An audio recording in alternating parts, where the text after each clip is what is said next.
আজকের আমাদের এই কার্যক্রমে উপস্থিত আছেন শ্রদ্ধেয় হোমিওপ্যাথিক চিকিৎসক ডাক্তার আশিস কুমার মন্ডল মহাশয়। ডাক্তার মন্ডল একজন হোমিওপ্যাথিক চিকিৎসক নন শুধুমাত্র, উনি মানুষের রোগ মুক্তি এবং তার অনুকূল চিন্তা ভাবনার পথিকৃৎ। শ্রীমদ্ ভগবত গীতার আলোকে জীবন পদ্ধতির এবং জীবন শৈলীর উত্তরণের একজন চিন্তাশীল পরামর্শদাতা, অসংখ্য আধ্যাত্মিক অথচ বিজ্ঞান ভিত্তিক পুস্তকের রচয়িতা। যাই হোক, প্রতি মাসে ওনার এই রোগ মুক্তির যে চিন্তা ভাবনা উনি ধারাবাহিকভাবে আমাদের সামনে তুলছেন, আস্তে আস্তে আমরা এগোচ্ছি। সেই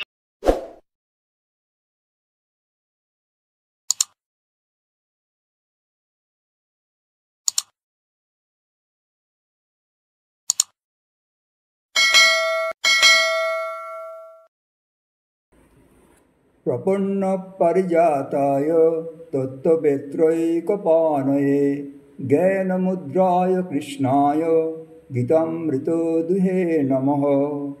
ওং নমঃ বাসুদেবায় ধন্বন্তরি অমৃত কলশহস্তায় সর্ব আমায় বিনাশায় ত্রৈলোক্যনাথায় ধনন্তরি মহাবিষ্ণবে।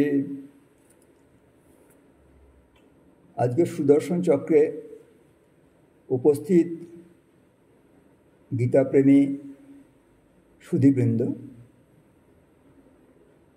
আমার প্রিয় মেধাবী সঞ্চালক পার্থদা, শ্রদ্ধেয় সনদদা, সুদর্শন চক্রের সপ্তর্ষিবৃন্দ এবং সুদর্শন চক্রের ভাই ও বোনেরা এবং উপস্থিত মহানুভবগণ, আপনাদের সকলকে প্রীতি শুভেচ্ছা ও সশ্রদ্ধ নমস্কার জানাই। আজকে আমরা যে বিষয় রাখব সেটা হলো গীতার বন্ধনে শাস্ত্র জিজ্ঞাসা।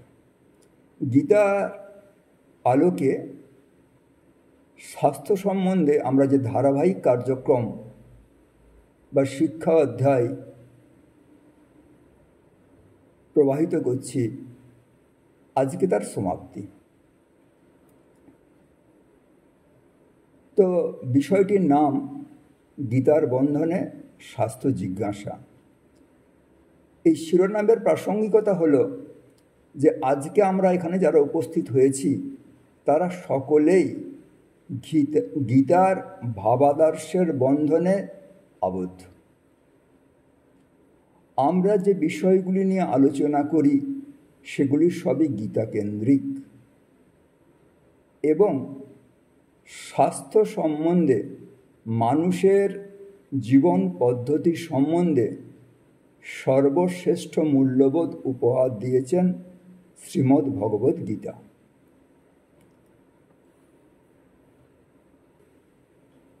সমাপ্তি শিক্ষাধ্যায় হবে তাহা সহজ, সরল, প্রাঞ্জল এবং মানুষের অন্তরে যে প্রশ্নগুলি চিরলালিত থাকে সেগুলির উপযুক্ত উত্তর যেন পাওয়া যায়।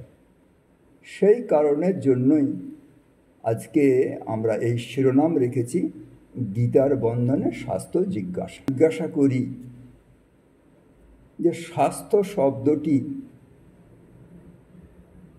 কিভাবে আমাদের কাছে এসছে। আজকে আমরা স্বাস্থ্য জিজ্ঞাসার এই কালাংশে সবার কাছ থেকে প্রশ্ন নেব না, আমি প্রশ্ন আপনাদের তরফ থেকে আমি প্রশ্ন করব এবং এক একটি প্রশ্নের উত্তর দেওয়ার চেষ্টা করব। সেজন্য প্রথম প্রশ্ন করা যায় যে স্বাস্থ্য শব্দটি আমরা কিভাবে পেলাম।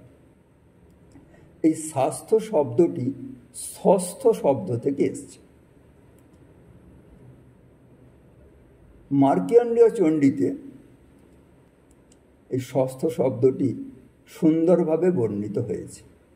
যখন আর অসুররা পরাজিত হয়ে গেলেন, তখন জগতের যে আনন্দময় স্থিতি মায়ের কল্যাণের জন্য উপস্থিত হয়েছে তাকে স্বাস্থ্য বলা হয়েছে।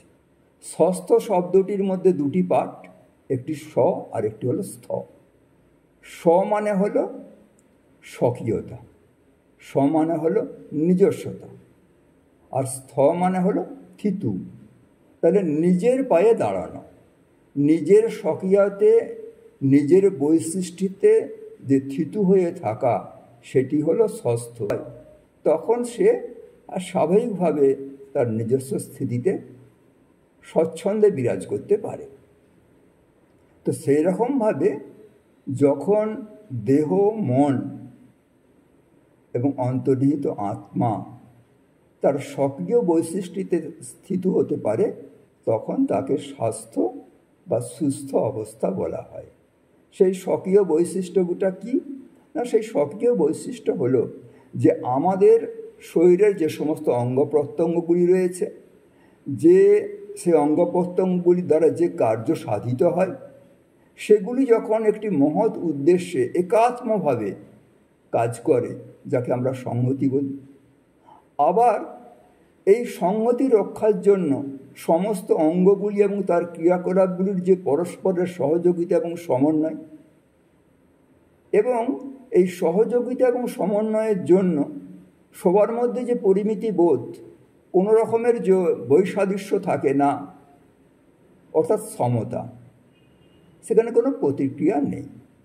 এই যে ভাবটা, এইটা হলো স্বাস্থ্যের ভাব। আর এই যে প্রতিক্রিয়া নেই, একটা জিনিস খুব সুন্দর করে চিন্তা করলে বুঝতে পারবেন। এই যে আমার হার্ট চলছে, আমি বুঝতে পারছি না। আমার হাত আছে, আমি বুঝতে পারছি না। আমার পাকস্থলী আছে, আমি বুঝতে পারছি না। তার মানে যখন সঠিকভাবে সংহতিটা থাকে, সমতা থাকে, তখন কোনো রকমের প্রতিক্রিয়া হয় না। সব যেন নেতি নেতি করে আর বিষয়টাকে বোঝানোর চেষ্টা করা হয়। কিন্তু ভারতীয় দর্শনের, আস্তিক দর্শনের বিশেষত্ব হলো নেতি নেতি নয়, ইতি ইতি। সেই ইতিটা কি না, সেই ইতিটা হলো যে আমার কোনো রকমের অসমতা লাগছে না, আমার কোনো অসুখ নেই, আমার সুখবোধ হচ্ছে, সুখ প্রীতি বিবর্ধনা, আমি সুখ এবং প্রীতি অনুভব করছি, এ স্টেট অফ ওয়েলবিং। আর তার সাথে আরেকটা গুরুত্বপূর্ণ বিষয় থাকে, সেটা হলো যে দুর্ভেদ্য প্রতিরোধ অবস্থা। বাইরে সবসময় এই যে সংহতিকে, সমতাকে নষ্ট করার জন্য যে রোগ শক্তি বা অন্যান্য শক্তিগুলি ক্রিয়াশীল আছে, সেগুলিকে তার বিরুদ্ধে একটা দুর্ভেদ্য প্রতিরোধ ব্যবস্থা থাকতে হয়। আর তার পরবর্তী যেটা বিষয়, সেই বিষয়টা হলো যে এই যে জীবাত্মা, দেহ, মন, ইন্দ্রিয়, বুদ্ধি, অহংকার, চিত্র, একে নিয়ে যে জড়িয়ে আছে, সে একটি মহৎ উদ্দেশ্যে তাকে পরিচালিত করতে হবে। সে কেন জন্মগ্রহণ করেছে, সেই তার জন্মটাকে সার্থক করতে হবে। ভগবান শ্রীকৃষ্ণকে অর্জুন প্রশ্ন করেছিলেন যে কিম অধ্যাত্মম, অধ্যাত্ম কি?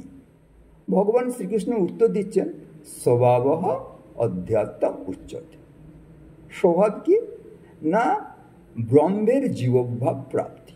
তুমি স্বরূপত ব্রহ্ম, তুমি নিজেকে জীব মনে করছো, এই যে জীবভাব প্রাপ্তি, এটা হলো অধ্যাত্ম। আর আধ্যাত্মিক পথটা কি না, জীবের ব্রহ্মস্বরূপতা প্রাপ্তি। স্বামীজি বলছেন যে মেটামরফোসিস ইন্টু ব্রহ্ম। তাহলে এই সমস্ত অলঙ্করণগুলি যখন সঠিকভাবে সুচারুভাবে থাকবে তখন তাকে আমরা স্বাস্থ্য বলবো বা সেই মানুষটিকে সুস্থ বলব। সুস্থতা বা স্বাস্থ্য কেবলমাত্র কি রোগের অনুপস্থিতি? আমরা এ পর্যন্ত যে কথাগুলি বললাম তার পরিপ্রেক্ষিতে এই প্রশ্নের উত্তর দেওয়া যায় যে না, ঠিক তা নয়। সেখানে আরেকটি কথা আয়ুর্বেদ শাস্ত্র বলছে যে সমদোষ সম অগ্নিশ্চ সমধাতু মলক্রিয় প্রসন্ন আত্মেন্দ্রিয় স্বস্থ ইতি অভিধীয়তে। আগের সমস্ত যে বিষয়গুলি বলা হলো যে সমদোষ মানে ভালো বিপাক্রিয়া, সব ধাতুগুলি ঠিক মতো চলবে, রেচন পদ্ধতিটা ঠিক মতো হবে, কিন্তু তার সঙ্গে থাকতে হবে যে মন, ইন্দ্রিয় এবং আত্মা যেন প্রসন্ন থাকে। এইটা হলো মূল বিষয়। এবার পরবর্তী প্রশ্ন হলো যে এই স্বাস্থ্য নিয়ে বা সুস্থ শরীর মন নিয়ে আমরা কি করব? দেখুন, কিছুদিন আগে আমার কাছে একজন রোগী এসছেন আর বিশেষ চিকিৎসার জন্য। একটি ছেলে ক্লাস 9-এ পড়ে।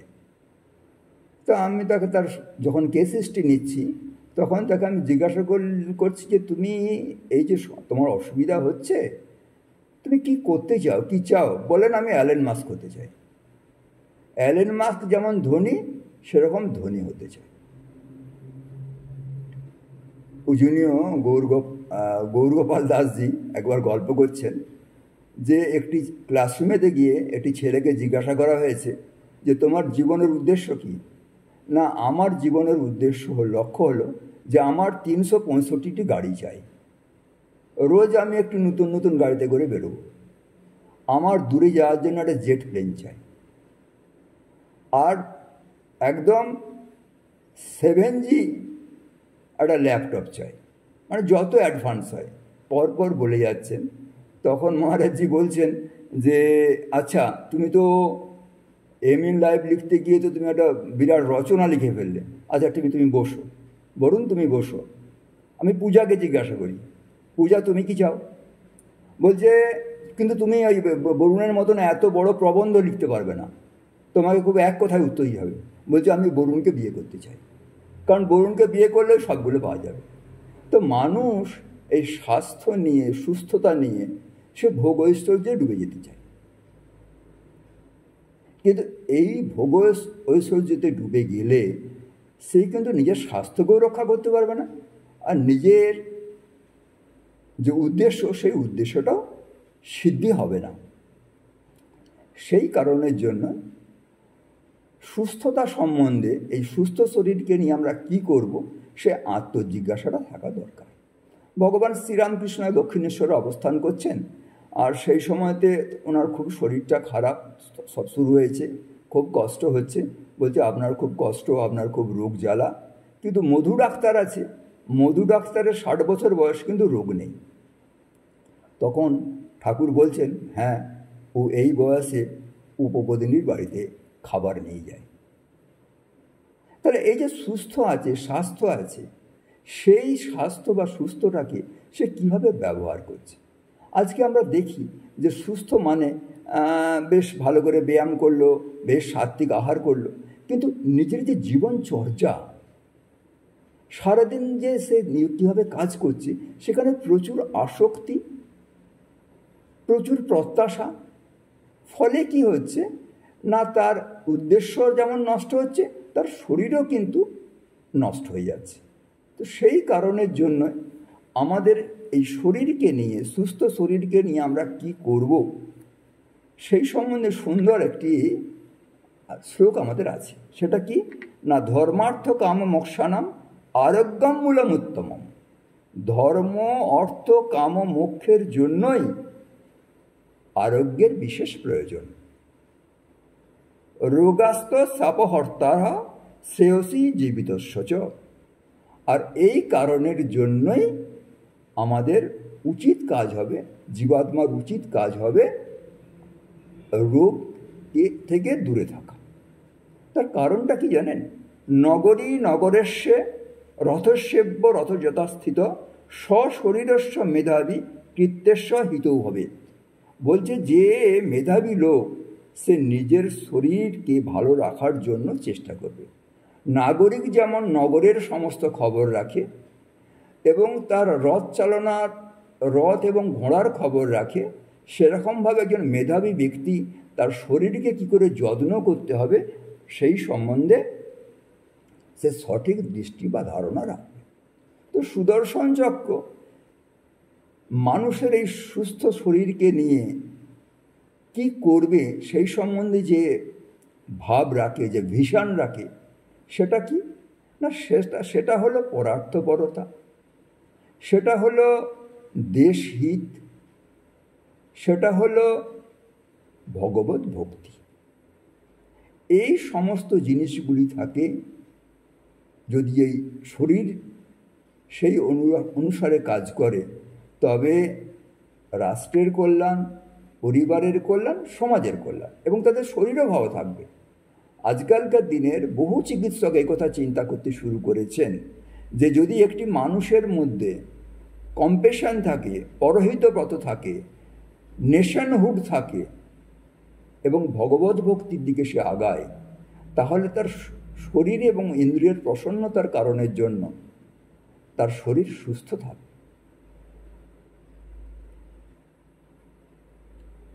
এবং স্বস্বক্ষেত্রে শুদ্ধ আচারের দ্বারা সেই মানুষটির মধ্যে সমৃদ্ধি আসবে। Everything will follow him. তাকে কোনো কিছুর পিছনে দৌড়তে হবে না, সব কিছু যেন তার পিছনে দৌড়বে। তো শরীরটাকে, মনটাকে, বুদ্ধিটাকে আমাদের সেইভাবে ব্যবহার করতে হবে। তাহলে এই সুস্থ থাকার জন্য, স্বাস্থ্যকে অটুট রাখার জন্য, রোগ থেকে বেরিয়ে আসার জন্য আমাদের কি করতে হবে না, ওই যে প্রথমেই বলল যে মেধাবী কৃতস্য হিতৌ ভবেৎ, মেধাবী লোককে শরীরের যত্ন নিতে হবে। এই সম্বন্ধে গীতা কি বলছেন না, গীতা বলছেন উদ্ধরেতাত্মনাত্মনম নাত্মনম বসাদয়েৎ আত্মৈব হাত্মনা বন্ধু আত্মৈব রিপুরাত্মনা। তোমাকে নিজেকে উদ্ধার করতে হবে। সুনিয়ন্ত্রিত ইন্দ্রিয় এবং মনের দ্বারা তুমি তোমার বন্ধু হতে পারো, আর অসংযত মন এবং অসংযত ইন্দ্রিয়ের দ্বারা তুমি তোমার শত্রু হতে পারো। নিজের দায়িত্ব তোমাকে নিজেকে নিতে হবে।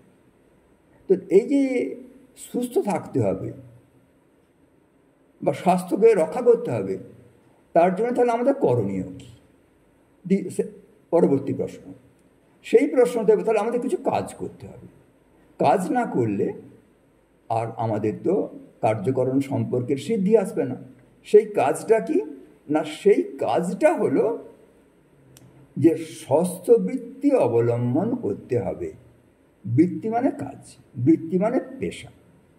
সুস্থ থাকার জন্য যে বৃত্তি, সেটা হলো স্বাস্থ্য বৃত্তি। তাকে স্বাস্থ্য চতুষ্কও বলা হয়। সেই স্বাস্থ্য বৃত্তির মধ্যে কি রয়েছে, কোন কোন পর্যায়গুলি রয়েছে, কোন কোন পর্যায়গুলিকে আমাদের অতিক্রম করতে হবে না, প্রথম পর্যায়টা হলো দিনচর্যা, দ্বিতীয় পর্যায়টা হলো ঋতুচর্যা, তৃতীয় পর্যায়টা হলো বেগধারণম, তার পরের পর্যায় হলো আহার বিধি, তার পরের পর্যায় হলো সদ্বৃত্তিয়ম, তার পরের পর্যায় হলো অসময়ে বার্ধক্য বিষয়ে সতর্কতা, তার পরের পর্যায়টা হলো যে আমাদের যে ঐচ্ছিক পেশি এবং ইন্দ্রিয়গুলি আছে তাদেরকে ছন্দবদ্ধ অবস্থায় সুনিয়ন্ত্রণে রাখা। আর তারপরে বা শেষ যেটি হলো, সেটি হলো চিকিৎসা নিতে যাওয়ার আগে সমস্যাগুলি থেকে মুক্তির জন্য নিজস্ব চিন্তন। এই সমস্ত পর্যায়গুলি সঠিকভাবে, সমস্ত বৃত্তিগুলি যদি আমরা সাধন করতে পারি, তাহলে আমরা সুস্থ থাকতে পারব, তাহলে আমাদের স্বাস্থ্য সুরক্ষিত হবে। তাহলে প্রথম যে বিষয়টা, সেই বিষয়টা হলো কি না, দিনচর্যা। আরেকটা বিষয় আমার মনে পড়লো, আমি বলি যে দেখুন, এটা হিন্দু শাস্ত্রই বলে, সেটা হলো যে এই যে স্বাস্থ্য রক্ষার জন্য আপনি যত্নবান হবেন, শরীর মন আত্মার জন্য যত্নবান হবেন, এই যত্নটা আপনাকে ইহলোকে এবং পরলোকে সুখ দেবে।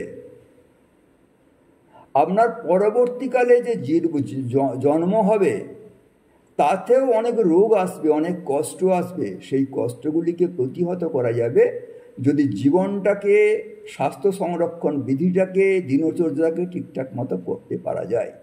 স্বামী বিবেকানন্দ যখন হিন্দু ধর্মের পুনর্জন্মবাদ পড়াচ্ছেন তখন বলছেন যে একটা মানুষ জন্মের পর থেকে সে অন্ধ হয়ে গেল কেন?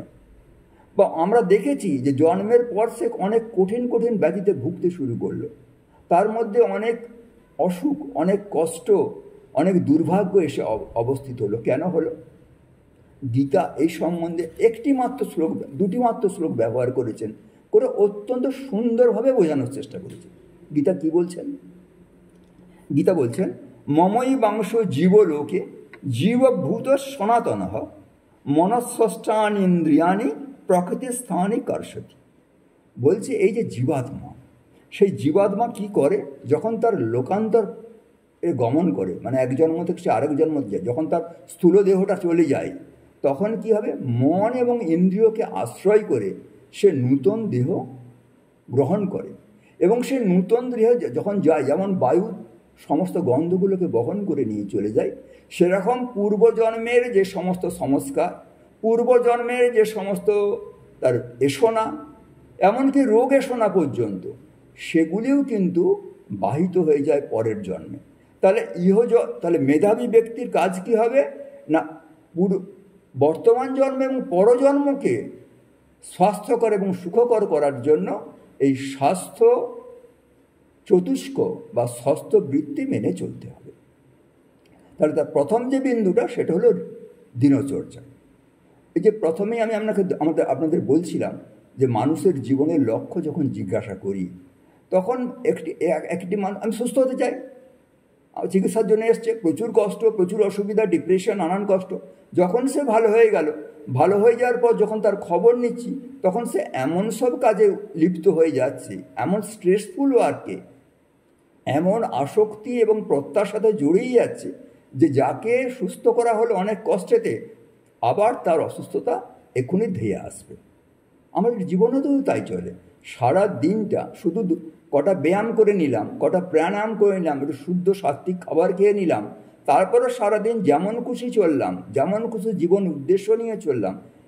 এ করলে কিন্তু আপনি রোগের কবল থেকে বেরিয়ে আসতে পারবেন না এবং সুস্থ অবস্থা আপনার ফিরে আসবে। সেই জন্যেই আর সারাদিন আপনি কি, দিনচর্যা মানে হলো সারাদিনের চর্যা মানে আচরণ। সারাদিনের আচরণটা আপনি কেমন কি করবেন সেটা হলো বড় কথা। কখন উঠবেন? হ্যাঁ, আমি সব নিয়ম মেনে চলি, কিন্তু রাত্রি 1টার সময় শুই, 8টার সময় উঠে দাঁত মেজে অফিস চলে যাই। তাহলে রোগ কমবে, সমস্ত হরমোনাল ডিসঅর্ডারগুলো হবে, ওবেসিটি হবে, হার্টের যে ব্লাড ফ্লো সেগুলো স্থগিত হবে, স্লো হবে, এবং বেশিরভাগ ক্ষেত্রেতে আর বিভিন্ন যে করোনারি ভেসেলস আছে তাতে লিপিড ডিভিশন হবে। তো সেই জন্য যে দিনচর্যা সম্বন্ধে একটা সঠিক চিন্তন রাখতে হবে, সেটা হলো সাধারণতভাবে আমাদের বলা হয় যে ব্রাহ্ম মুহূর্তে ওঠার চেষ্টা করবেন।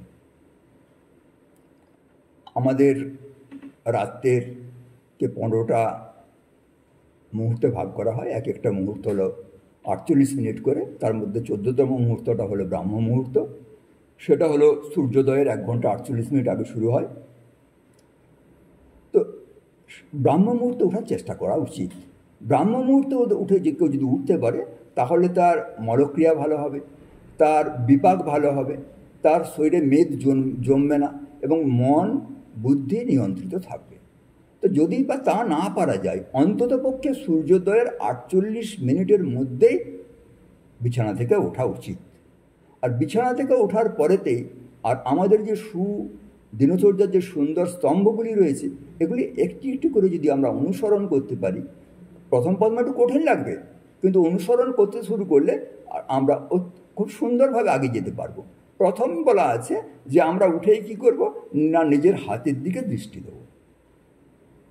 সেখানে বলা আছে করাগ্রেই বসতেই লক্ষ্মী, কর মধ্যে সরস্বতী, কর মূলে তু গোবিন্দ, প্রভাতেই কর দর্শনম। মা লক্ষ্মীকে, বৈভবের দেবী লক্ষ্মী, জ্ঞানের দেবী সরস্বতী, আর মহা স্রষ্টা সেই বিষ্ণু গোবিন্দকে আর হাতের মধ্যে কল্পনা করে ভেবে হাতকে দর্শন করে আমরা মাটিতে নামার চেষ্টা করি। কিন্তু মাটিতে ধরিত্রীর বুকে যে আমরা সারাদিন জুড়ে চলবো, তার জন্য ক্ষমা প্রার্থনা করতে হয়। এই যে চিন্তাগুলি আমরা যদি করতে থাকি, মন কত পবিত্র হয়ে যাবে। সেখানে বলা আছে সমুদ্র বসনে দেবী, পর্বত স্তনমণ্ডলে, বিষ্ণুপদিনী নমস্তুভ্যম, পাদস্পর্শম ক্ষমস্বমে। প্রতিটি ধাপ আপনার অহংকারকে, আপনার স্বেচ্ছাচারকে প্রতিহত করার চেষ্টা করে। তারপর উপাসনা করতে হয়, জপ ধ্যান, তারপরেতে প্রাণায়াম, ভ্রমণ, শরীরচর্চা, তারপরেতে গৃহের অঙ্গনটা সুন্দর করে সাজাতে হয়, তারপরেতে আহার, স্নান, এই সমস্ত বিষয়গুলি রয়েছে। তো এই সমস্তগুলির তারপরে তো আমাদের নিজস্ব ক্ষেত্রে কাজ, নিজস্ব ক্ষেত্রের কাজের ক্ষেত্রে সবসময় খুব শুদ্ধাচার রাখতে হবে। এবং আমার সামনে যে উদ্দেশ্য আছে সেটা হলো প্রধানত দুটি উদ্দেশ্য নিয়ে আমি কাজ করব। আমার কাজ, আমাকে অর্থ উপার্জন করতে হয়, সেজন্য সেই কাজটাকে শুদ্ধভাবে করব। সেই কাজ অর্থের নিরিখে কাজটা নয়, কাজের জন্য অর্থ আসবে, সে নিয়ে কোনো অসুবিধা নেই, কিন্তু কাজটা শুদ্ধভাবে করব, সেবা ভাব নিয়ে করব, তাতে মানুষের যেন কল্যাণ হয়।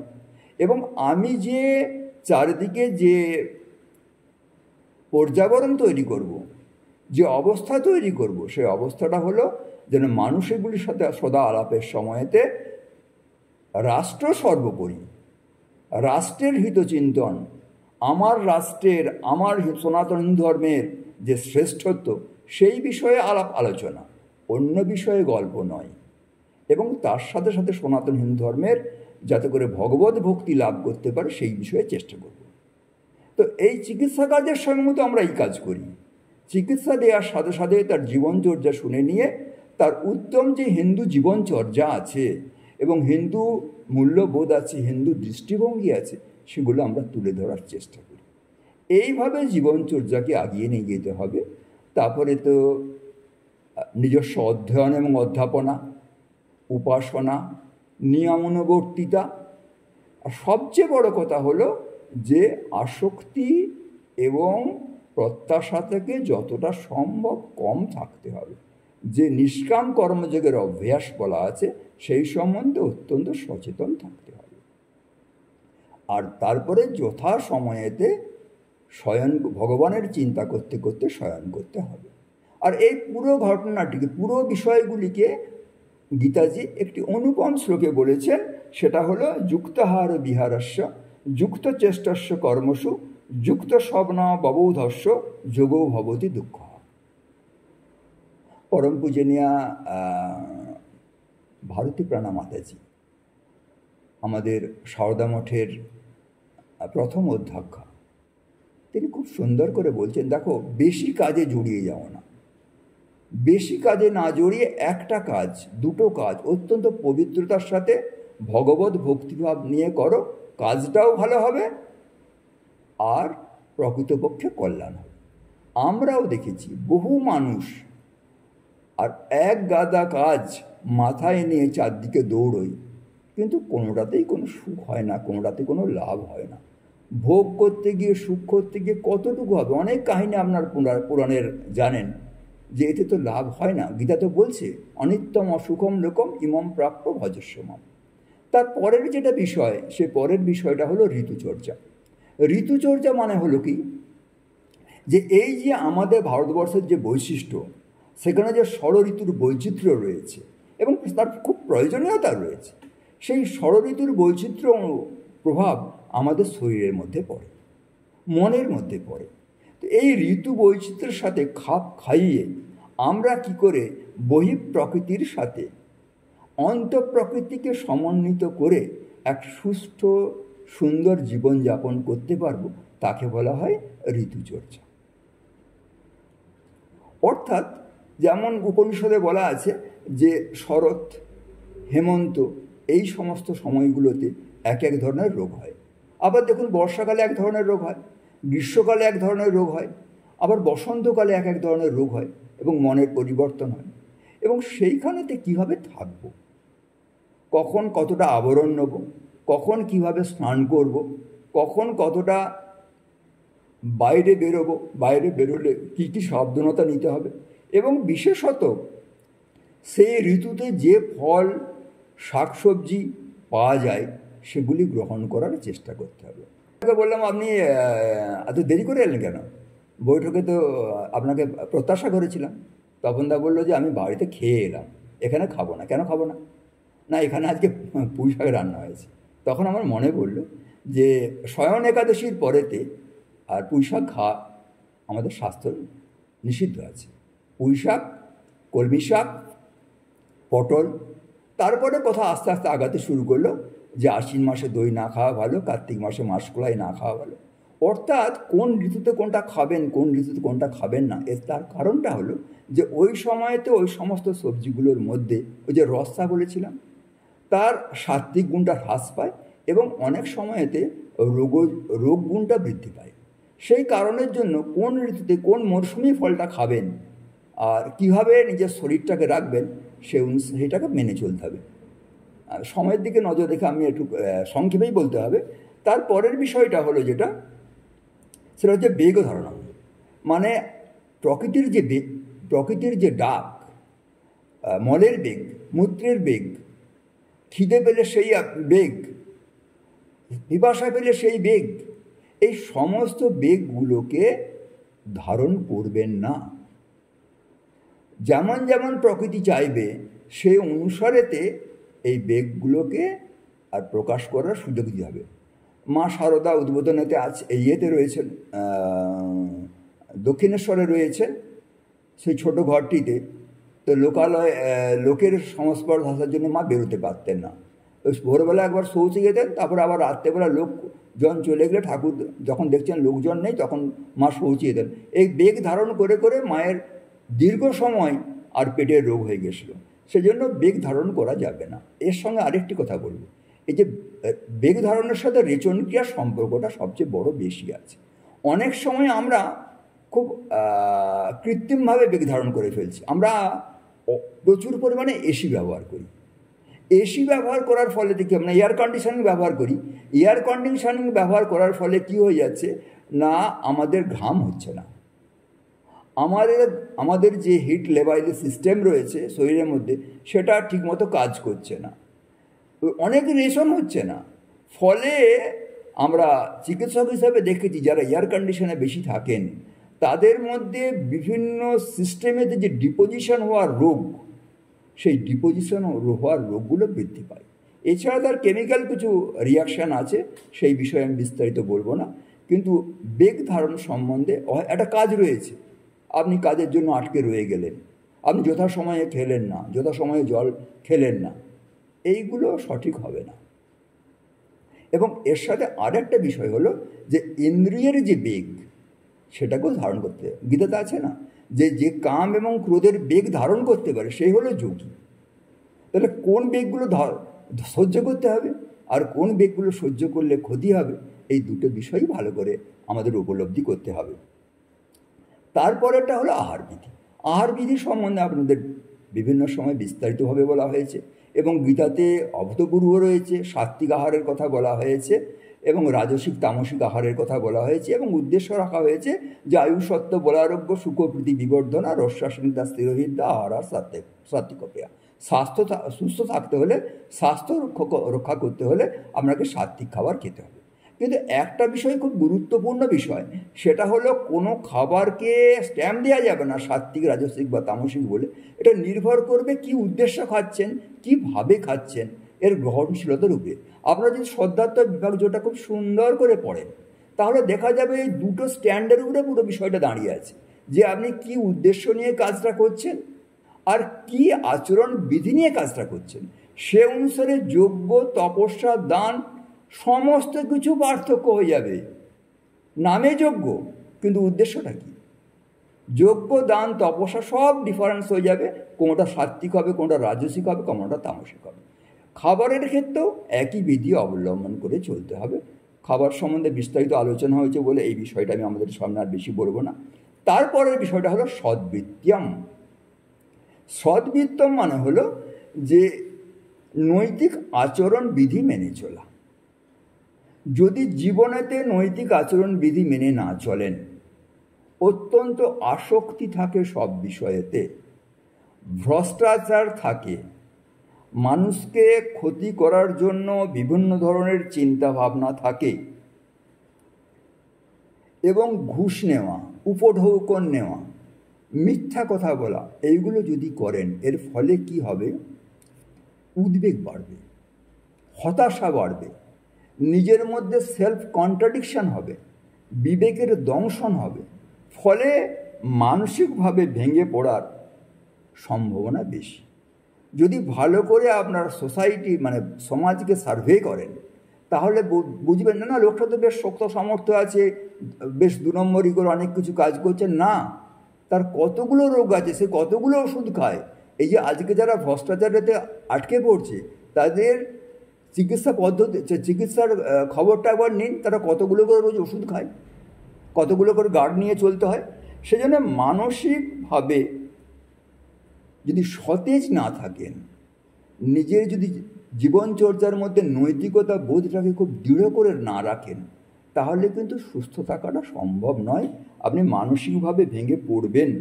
সেজন্য ভালো আচার আচরণ, ইন্দ্রিয় সংযম এবং আকাঙ্ক্ষার হ্রাস টানতে হবে। নিজেকে সুস্থ থাকতে হবে, সমাজকে সুস্থ রাখতে হবে, পরিমণ্ডলকে সুস্থ রাখতে হবে। তবে সব দিক দিয়ে সুন্দরভাবে আপনি চলতে পারবেন। তারপরের যে বিষয়টা, সেই বিষয়টা হলো, আর এই সদ্বৃত্তির বৃত্তম যেটা আছে, এখানেতে পতঞ্জলি যোগ দর্শন পুরো বিষয়টাকে খুব ছোট্ট করে সংক্ষেপে বলেছেন যে দুটো জায়গা তুমি মেনে চলবে, একটা হলো যম আর একটা হলো নিয়ম। যম মানে 5টা জিনিস তুমি করবে না, নিয়ম মানে 5টা জিনিস তুমি করবে। 5টা জিনিস কি কি করবে না?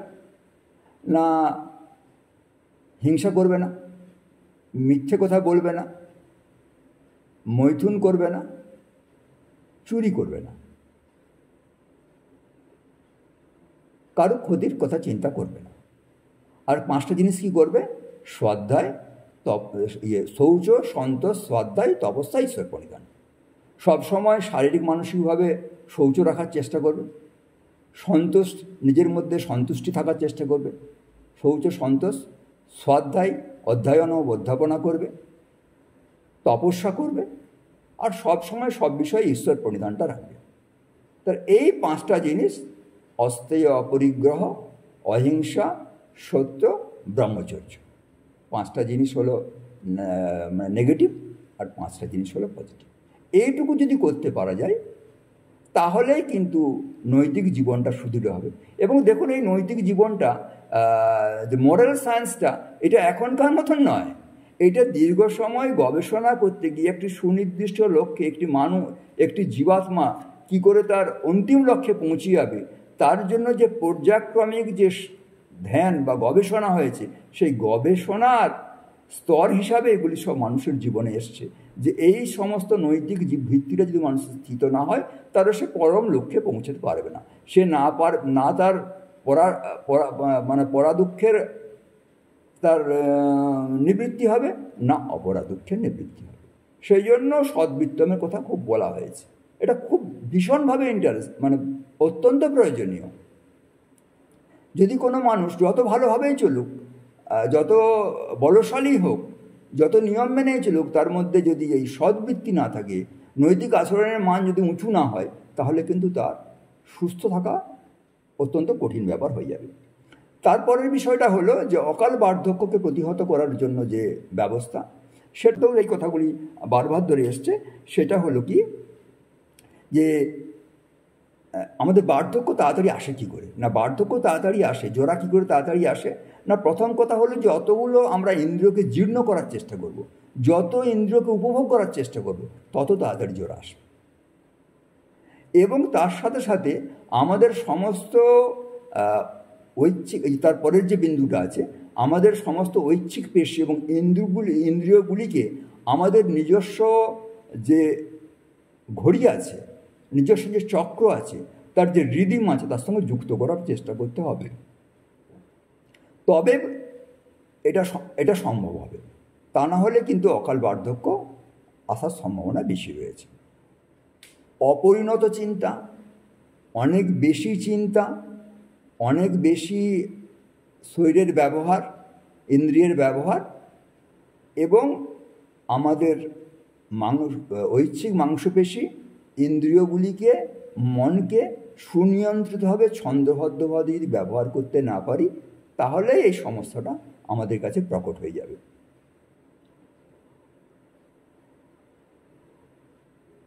আরেকটি বিষয়, খুব গুরুত্বপূর্ণ বিষয় আছে স্বাস্থ্যবৃত্তিতে, সেটা হলো যৌন ক্রিয়াকলাপ সম্বন্ধে অত্যন্ত সতর্কতা।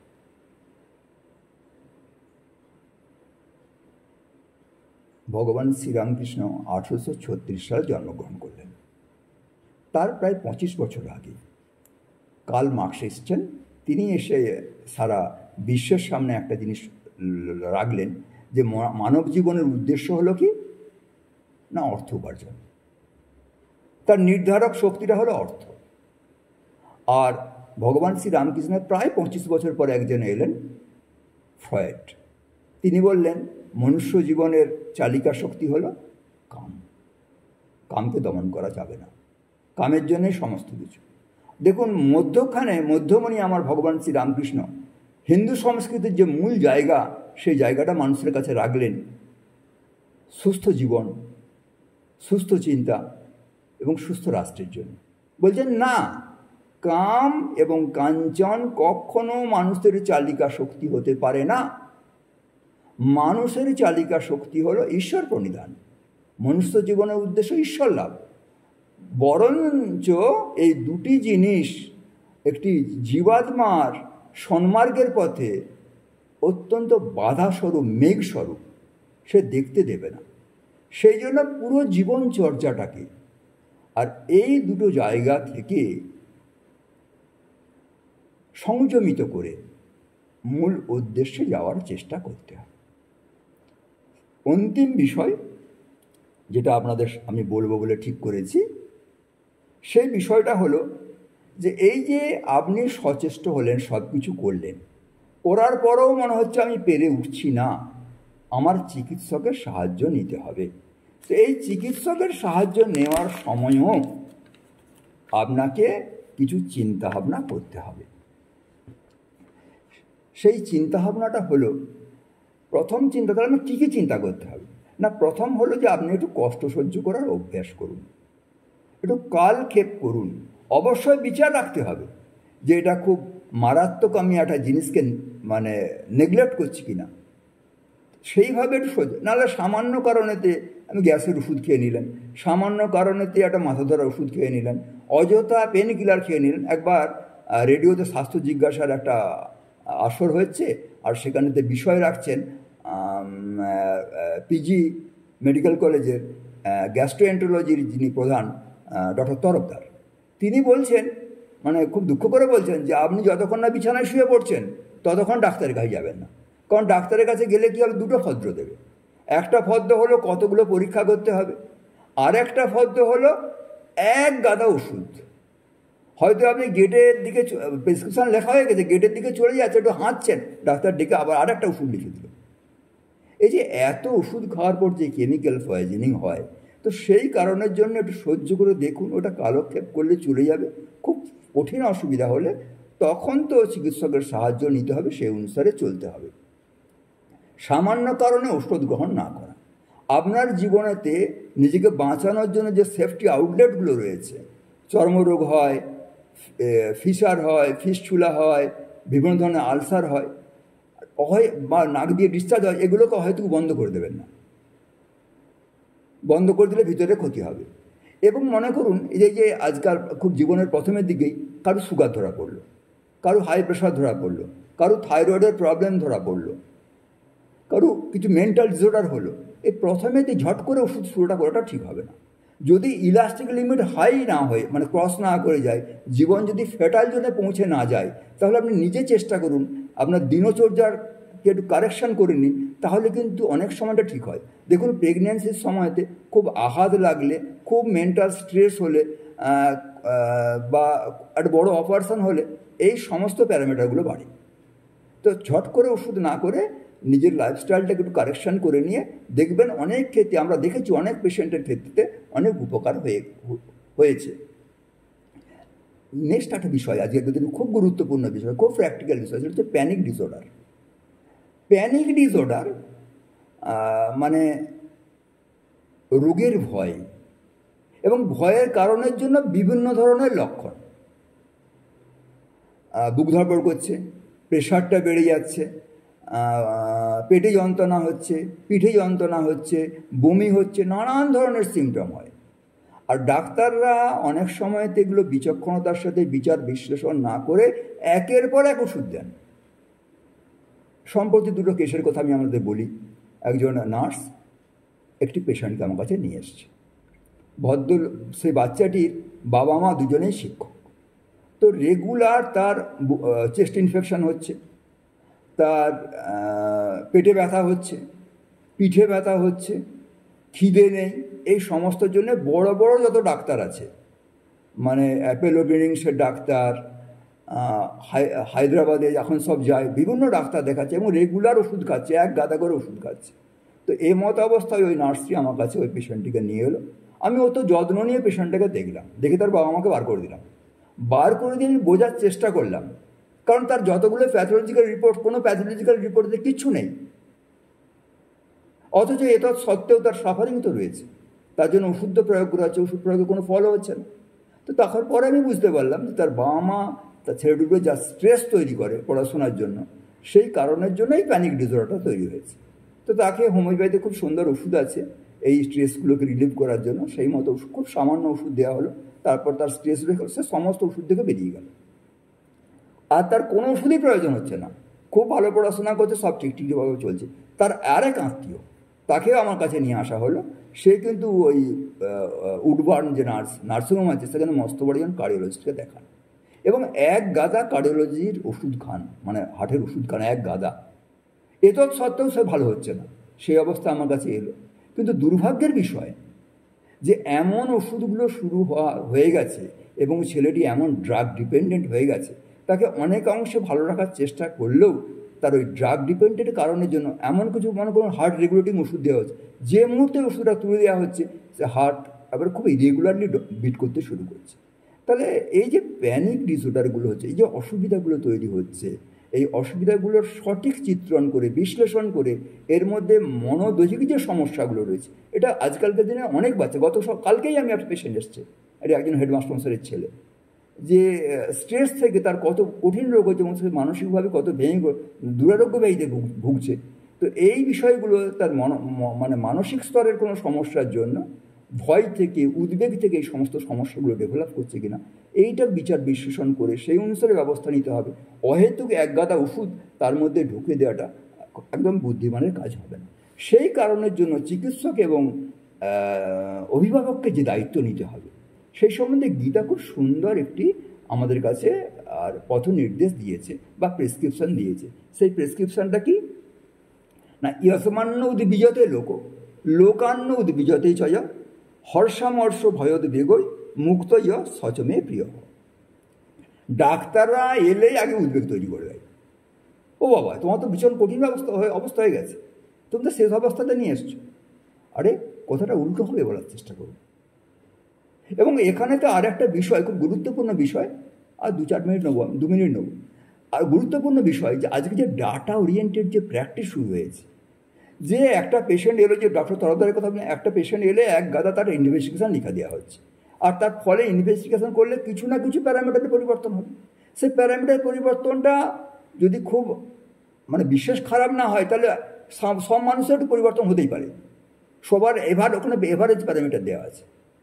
প্রত্যেকের আলাদা আলাদা প্যারামিটার মানুষের নিজস্ব বৈশিষ্ট্য অনুসারে হয়, আর সেই অনুসারে এক গাদা করে ওষুধ প্রয়োগ করে দেওয়া হচ্ছে এবং সেখানে তা এই উদ্বেগ তৈরি করে থাকে, ও তোমার কোলেস্টেরলটা ওখানে তো 200টা আপার লিমিট আছে, সেখানে 203 হয়েছে, আর পাশে লিখে দিয়েছে যে 200-200-এর উপরে হলেই এটা খারাপ।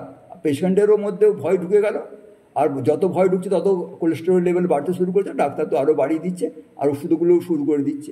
এই সম্বন্ধে খুব সচেতন থাকতে হবে। একবার টাটার ইনস্টিটিউট অফ ক্যান্সার ইনস্টিটিউট একটা সম্মেলন হচ্ছে, তাতে সেই সময়তে ডক্টর সুনীল চান্ডি এসছেন। সুনীল চান্ডি হলেন ভেলোর মেডিকেল কলেজের ডাইরেক্টর, রিনাউন্ড কার্ডিওলজিস্ট। তাকে জিজ্ঞাসা করা হচ্ছে যে সব ইনস্টিটিউটে স্ক্যানার বসেছে, আপনি কেন স্ক্যানার এখনও নিয়ে আসেননি?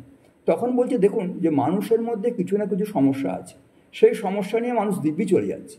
যে মুহূর্তে একটি মানুষ স্ক্যানারের মধ্যে চলে যাবে, তার কিছু না কিছু সমস্যা ধরা পড়ে যাবে, তখন সেই মানুষটি ভয় পেয়ে যাবে এবং ডাক্তাররা অহেতুক অনেক ওষুধ দিয়ে দেবে, ফলে জীবনটা দুর্বিষহ হয়ে যাবে। সুতরাং ফেটাল জোনটা ভালো করে বুঝে নিতে হবে। বুঝে নেওয়ার পরেতে যখন এই রকম ধরনের সমস্যা, রোগটা কি মানসিক স্তরে আছে কিনা, রোগটা শারীরিক স্তরে কতটা ক্ষতি করেছে, সেই জন্য উপযুক্ত লোকের কাছে, সাধু মানুষের কাছে, সৎ মানুষের কাছে, সৎ প্রসঙ্গেতে আর জীবনচর্যাটা একটু পরিবর্তন করে দিয়ে শুধু ডাক্তারের কাছে, ছেলের চিকিৎসার জন্য শুধু ডাক্তারের কাছে দৌড়ালে হবে না। নিজের কিছু দায়িত্ব আছে, অভিভাবকের কিছু দায়িত্ব আছে, সেই দায়িত্বগুলোকে স্বীকার করতে হবে, স্বীকার করে চলতে হবে। তো অন্তিমে আমি একটা বিষয় আপনাদের সামনে বলবো, যে মানুষের কাছে চাওয়ার থেকে নিজের কাছে চাইতে হয়, ভগবানের কাছে চাইতে হয়। আজকাল একটা কথা খুব গুরুত্বপূর্ণভাবে আসছে, সেটা হচ্ছে পজিটিভ সাইকোলজি। আমি বলি 3টে জিনিস দরকার। একটা হলো পজিটিভ ফিজিওলজি, একটা হলো পজিটিভ সাইকোলজি, আর একটা হলো প্রেয়ার। P3 পজিটিভ ফিজিওলজি হলো এতক্ষণ পর্যন্ত জীবন চালানোর জন্য যে দিনচর্যার কথা বললাম, যে ঋতুচর্যার কথা বললাম, যে সদ্বৃত্তের কথা বললাম, এটা হলো পজিটিভ ফিজিওলজি। আর পজিটিভ সাইকোলজি হলো তোমার মধ্যে অফুরন্ত শক্তি আছে, তোমার মধ্যে অফুরন্ত জ্ঞান আছে, তুমি নির্ভীক হও, তুমি সাহস অবলম্বন করো, তুমি ইচ্ছা করলে এই সমস্ত রোগ কষ্টকে ঝেড়ে ফেলতে পারবে। এবং সৎ কথা, সৎ চিন্তা, সৎ ভাবনা, এই সমস্তগুলো তাকে দিতে হবে। আর তারপরে যেটা করতে হবে, ভগবানের কাছে সঠিক প্রার্থনাটা করতে হবে। আমাদের যজুর্বেদের বাজনেয় সংহিতাতে অপূর্ব এক প্রার্থনা আছে মানুষের শরীর মনকে ভালো করার জন্য ভগবানের কাছে। ওং তেজসী তেজোময়ী দেহি, ওং বীর্যমসি বীর্যময়ী দেহি, ওং বলমসি বলময়ী দেহি, ওং ওজসি ওজোময়ী দেহি, ওং মন্নুরসি মন্নময়ী দেহি, ওং সহ্যসি সহময়ী দেহি। হে পরমাত্মা, তুমি তেজস্বী, আমাদের তেজ স্থাপন করো। তুমি বীর্যবান, আমাদের বীর্য স্থাপন করো। তুমি বলবান, আমাদের বল স্থাপন করো। তুমি ওজস্বী, আমাদের ওজ বা জীবন শক্তি স্থাপন করো। তুমি অধর্মের দণ্ডদাতা, আমাদের অধর্ম দমনের শক্তি স্থাপন করো। তুমি সহনশীল, আমাদের সহন শক্তি স্থাপন করো। ওম শ্রীরামকৃষ্ণ অর্পণমস্তু।